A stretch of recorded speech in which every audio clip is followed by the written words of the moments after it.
Ground zero में ground report में आज सबसे पहले बात इंदौर में एमपीपीएससी ऑफिस के बाहर जारी छात्रों के प्रदर्शन को लेकर। दरअसल बुधवार से शुरू हुआ छात्रों का प्रदर्शन अभी भी जारी है। एमपीपीएससी में सुधार की मांग को लेकर छात्र डटे हैं।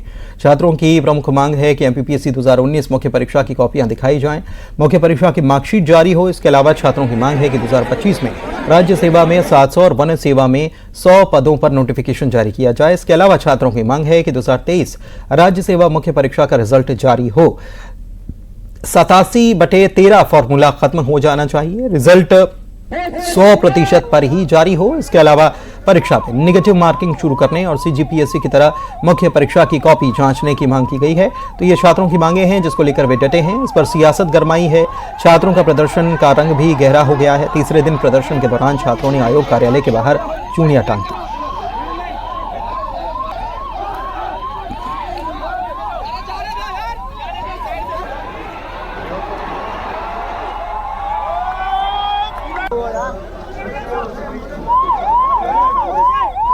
मिथिलेश हमारे सहयोगी हमारे साथ लाइव जुड़े हुए इंदौर से, सीधे उनके पास चलते हैं। लोगों की क्या प्रतिक्रिया इस पर समझते हैं मिथिलेश। देखिए, इस वक्त मैं लोक सेवा आयोग के बाहर ही मौजूद हूँ। सबसे पहले लोक सेवा आयोग की वो तस्वीर मैं आपको दिखाता हूँ। पिछले 3 दिनों से लोक सेवा आयोग का दरवाजा बंद है, बाहर बैरिकेड लगी है। और दूसरी तस्वीर मैं आपको दिखा रहा हूँ, सैकड़ों अभ्यर्थी धरने प्रदर्शन पे बैठे हैं। और ये तस्वीर मैं दिखा रहा हूँ आपको लोक सेवा आयोग की बाहर की। हर दिन छात्रों की संख्या बढ़ती जा रही है, अभ्यर्थियों की संख्या बढ़ती जा रही है। हाथों में इस वक्त उनके मोबाइल है और फ्लैश लाइट जलाकर इस वक्त तो अपनी जो मांग है वो चाह रहे हैं कि उनकी मांग लोक सेवा आयोग मांग ले। 3 दिनों से आप लोग यहाँ पर डटे हुए हैं और यहाँ तक कि अब तो कई लोग आवरण अनशन में बैठे हैं। भूख हड़ताल शुरू हो चुकी है। एक तस्वीर भी हमने देखा कि एक अभ्यर्थी की तबीयत खराब हो गई, एम्बुलेंस लेके जाना पड़ा। मुख्य क्या मांगे हैं, किन की मांगों को लेकर आप लोग यहाँ पर डटे हुए हैं? देखिए, मेरा आपसे एक कहना है कि छात्र एकता, मध्य प्रदेश के बारे में कहा जाता था कि छात्र मध्य प्रदेश के एक सूत्र में बनते नहीं हैं। तो पहले तो ये जो सैलाब दिख रहा है ये अपनी मांग के लिए खड़े हुए हैं। ये किसी से भीख मांगने के लिए यहाँ नहीं आए, ना ही ये जो ये भीड़ बुलाई गई है, ना ही वो पैसे से देकर बुलाई गई भीड़ है। ये छात्रों को लग रहा है कि हमारे साथ जो प्रताड़ना की जा रही है, सबसे बड़ी बात है कि मानसिक रूप से भी हमको प्रताड़ित किया जा रहा है। छात्र एक ऐसी युवा पीढ़ी है जो अपने भविष्य को सने सने गर्त की ओर लेके जा रही है। और इसमें जो आयोग बैठा है इसमें कान में जू तक नहीं रेंग रही है। तो हमारी मांग ये है कि जो 100% की जो बात है उस पर रिजल्ट जारी किया जाए, कॉपियों को दिखा देना चाहिए। और जो भी प्रिंट, अब आप सोचें कई प्रकार के बच्चे हैं। आप लोग जब टेस्ट सीरीज लगाने जाते हो कई कोचिंग संस्थानों में, तो उनके क्वेश्चनों में गलतियां पाई जाती हैं नहीं। लेकिन जब आप वही आयोग जो इतनी बड़ी सिविक तैयारी की परीक्षा पत्र बनाते हैं तो उसमें 15-15, 18-18 प्रश्न को गलत दे देते हैं।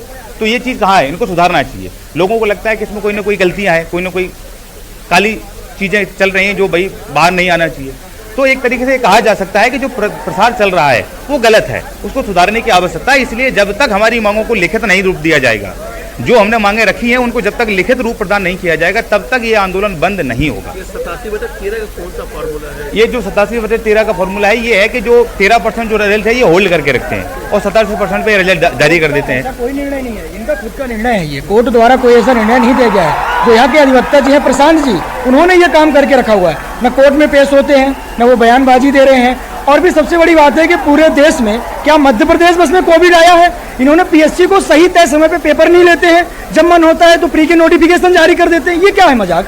आप तय समय सीमा रखो, मैं प्री निकालूंगा, ये सब तय समय में मेंस का होगा, इंटरव्यू होगा, रिजल्ट दिया जाएगा। आप समझिए 22 बहुत शुक्रिया आपका इस बातचीत के लिए। छात्रों की बात हमने समझी भी है। ग्राउंड जीरो में अब बात राजनांदगांव में करप्शन और लापरवाही की। राजनांदगांव में 2018 में 6 करोड़ की लागत से हाईटेक बस स्टैंड का निर्माण हुआ जो पूरी तरह से खंडहर में तब्दील हो चुका है। स्टील की कुर्सियां, पंखे, लाइट सब कुछ उस हाईटेक बस स्टैंड से गायब है। और सबसे बड़ी बात है, हाईटेक बस स्टैंड पूरी तरह से शराबियों और जुआरियों का अड्डा है। रखरखाव की जिम्मेदारी नगर निगम की होती है, लेकिन शायद वहां के जिम्मेदारों के पास इसके लिए वक्त नहीं होगा। इसके चलते लोगों को दिक्कतें पेश आ रही हैं, लेकिन जिम्मेदार न कुछ देखने के लिए तैयार हैं, न सुनने के लिए, और ना ही कुछ करने की बात तो बहुत दूर की बात है। तो सब टूटा फूटा रहता है, ध्यान शायद यहाँ कोई ध्यान देने वाला नहीं है जी। ये भाजपा शासनकाल में बना हुआ हाईटेक न्यू बस स्टैंड था और 6 करोड़ की लागत से बना था, लेकिन आज इसकी हालत देखेंगे तो बद से बदतर बदहाल है। कांग्रेस शासनकाल ने भी 5 साल इसके तरफ मुड़ के नहीं देखा, 5 साल में ना महापौर देखा। और लोगों की क्या राय है, सीधे राकेश यादव हमारे सहयोगी राजनांदगांव से जुड़े हुए हैं, वो जानेंगे। राकेश, बताइए। जी, आपको बता दूं कि राजनांदगांव का ये हाईटेक बस स्टैंड है जिसे लगभग 6 करोड़ रुपए की लागत से बनाया गया था और 2018 में इसका निर्माण किया गया था। लेकिन ये हाईटेक बस स्टैंड अब घुटने टेकता हुआ नजर आ रहा है। आइए बात करते हैं, कुछ लोग हमारे साथ मौजूद हैं, वो क्या कहते हैं। जी, पिछली जो कांग्रेस की सरकार थी और अभी जो है भाजपा की सरकार, तो पिछली जो कांग्रेस सरकार थी उसकी महापौर भी यहाँ कांग्रेस की थी। तो आज जो बस स्टैंड, जो राजनांदगांव की बस स्टैंड की जो हालत है वो हाईटेक बस स्टैंड था, लेकिन आज पूरा घुटना टेक बस स्टैंड हो गई है, जहां पैसेंजर बैठने की जो जगह है उसमें गाय वाय सब इधर उधर के लोग बैठ रहे हैं। इस टाइप का हालत आज राजनांदगांव की बस स्टैंड में हो गई है। कुछ और लोग मौजूद हैं, उनसे बात करते हैं, वो क्या सोचते हैं इस बस स्टैंड की बदहाली को लेकर। जी, मुझे लगता है कि सार्वजनिक स्थलों का देखरेख के अभाव में अगर कोई दुष्परिणाम दिखता है तो उसका जीता जाता उदाहरण हम राजनांदगांव के हाईटेक बस स्टैंड को देख सकते हैं। जब डॉक्टर रमन सिंह जी, हमारे जो राजनांदगांव के अभी विधायक और विधानसभा अध्यक्ष हैं, उन्होंने यहाँ का लोकार्पण किया था तो क्षेत्रवासियों में खुशी की लहर थी कि आज हमारा बस स्टैंड जो है, जो कि पहले बदहाली स्थिति में था, पुराना बस स्टैंड, हमें नया बस स्टैंड मिला था, तो हमें लगा था कि यहाँ की स्थिति सुधरेंगी। लेकिन आज इस स्थिति, इस बदहाली को देखते हुए, क्योंकि ये नगर निगम के अंतर्गत आता है, तो इसकी देखरेख की पूरी जिम्मेदारी राजनांदगांव नगर निगम की होती है। लेकिन पिछले 5 साल से कांग्रेस की जो महापौर हेमा देशमुख जी राजनांदगांव की जब से महापौर बनी है, आप देख सकते हैं यहाँ पे जहाँ पे पैसेंजर बैठने चाहिए वहां पे गाय बैठी रहती है, गोबर, यहाँ पे एक आदमी बैठने नहीं आता। और जितने भी बिल्कुल स्थिति यहाँ के ही लोगों ने बखूबी बयां की है। बहुत शुक्रिया आपका इस जानकारी के लिए राकेश। जशपुर में किसानों का हाल बेहाल है। जिले के पठारी क्षेत्रों में हर साल हजारों हेक्टेयर मिर्च की खेती होती है। किसानों की कड़ी मेहनत की बदौलत हर साल बम्पर मात्रा में उत्पादन होता है। उत्पादन की क्षमता देखते हुए 7 साल पहले सन्ना इलाके में 1 करोड़ की लागत से मिर्च प्रोसेसिंग यूनिट बनाई गई, लेकिन 7 साल गुजरने के बावजूद इस यूनिट में ताला लटका है। किसानों को इस यूनिट से उम्मीदें थी, पूरी नहीं हो पाई।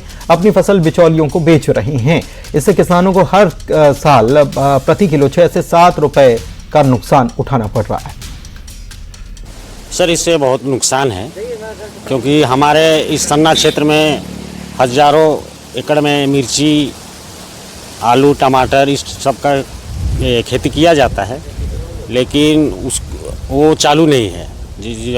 जैसे हम लोग को पता है कि वो बन के तैयार है, उसमें जितने भी मशीनरी जो लगता है वो सब लग के कंप्लीट है, फिर भी पता नहीं वो आज तक चालू क्यों नहीं किया गया है। देखिए, पहले तो यहाँ मिर्च का जो प्रोसेसिंग बन के तैयार है, इससे हम लोगों का नुकसान ये होता है कि रेट में बहुत ज़्यादा फ्लक्चुएशन होता है और रेट कभी जो है वो किसान के मन मुताबिक मिलता है और कभी जो है और प्रोडक्शन ज़्यादा होने की वजह से जो रेट है वो काफ़ी कम हो जाती है। इसकी लागत अनुमानतः लगभग 40 लाख है। इसका उद्देश्य था कि जो मिर्च है ना, हरी मिर्च को जो है प्रोसेसिंग करके पैकेट करके बना करके उसे मार्केट में बेचने का। तो इसका उद्देश्य कितना पूरा हुआ, दीपक सिंह से जानते हैं, उनके साथ लोग भी मौजूद हैं। दीपक, बताइए। जी पुनीत, मैं आपको बताऊं कि जशपुर जिले के सन्ना विकास खंड में ये मिर्च प्रोसेसिंग यूनिट 7 साल पहले लगभग 1 करोड़ की ज़्यादा की लागत से बनकर तैयार है, लेकिन अब तक इसका कोई भी लाभ किसानों को नहीं मिल रहा है, क्योंकि 7 सालों से इसमें ताला लटका हुआ है। हमारे साथ कुछ किसान मौजूद हैं, हम उनसे बात करते हैं। मिर्च प्रोसेसिंग यूनिट बंद है, किस तरीके से नुकसान हो रहा है मिर्च किसानों को? मैं तो सर किसान हूँ, मिर्च का खेती करता हूँ, और हम लोग को यहाँ पे कोई सुविधा नहीं होने के चलते हम लोग को बिचौलियों को 4-5 रुपये किलो कम में मिर्चा बेचना पड़ता है। और अभी तो मिर्च का रेट भी नहीं है, ऐसे भी खेत वगैरह से अपन तोड़ नहीं रहे, क्योंकि अभी भारी नुकसान हो रहा है हम लोग को। तो मिर्च प्रोसेसिंग यूनिट अगर चालू होता तो कैसा फायदा होता? तो हम लोग को भाई मिर्च वही बेचते तो हमको 2-4-5 रुपये किलो का फायदा होता, बिचौलियों को सीधा माल नहीं देना पड़ता, इससे हमको कुछ किसान लोग को फायदा होता। कुछ और किसान हमारे साथ मौजूद हैं, आप बताइए कि सन्ना में जो मिर्च प्रोसेसिंग यूनिट है उसके बंद होने से किस तरीके से नुकसान हो रहा है? सन्ना में मिर्च प्रोसेसिंग यूनिट का निर्माण भूपेश सरकार जी के कार्यकाल में निर्माण हुआ। करीब 60 लाख रुपए का भवन है और 40 लाख रुपए का उसमें उपकरण लगे हुए हैं। आज तक चालू हुआ नहीं। किसानों ने वर्तमान मुख्यमंत्री संवेदनशील विश्व साई जी से मांग रखे हैं और विश्व साई जी आश्वासन दिए हैं कि हम किसानों को हित में काम करेंगे और मिर्च प्रोसेसिंग यूनिट तत्काल चालू करेंगे। देखिए, किसानों की मांग है कि मिर्च प्रोसेसिंग यूनिट शुरू किया जाए। आप बताइए, यहाँ पर जशपुर जिले में हजारों हेक्टेयर में मिर्च की खेती होती है, तो फसलों को आप लोग कहाँ बेचते हैं? जी, हम बाहर राज्यों में हमें जाना पड़ता है, कई दलालों से संपर्क करना पड़ता है।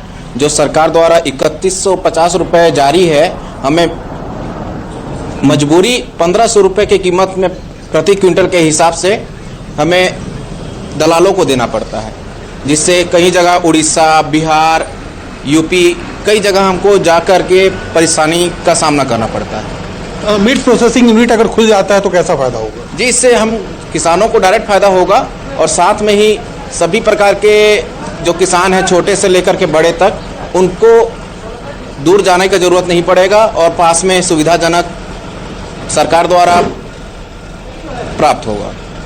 बिल्कुल, तो आप देख सकते हैं कि किस तरीके से यहाँ के किसान जो है वो परेशान है और उनकी मांग है कि अभी तक लेकिन ये चालू क्यों नहीं हो पाया, क्या कारण बता रहे हैं जिम्मेदार?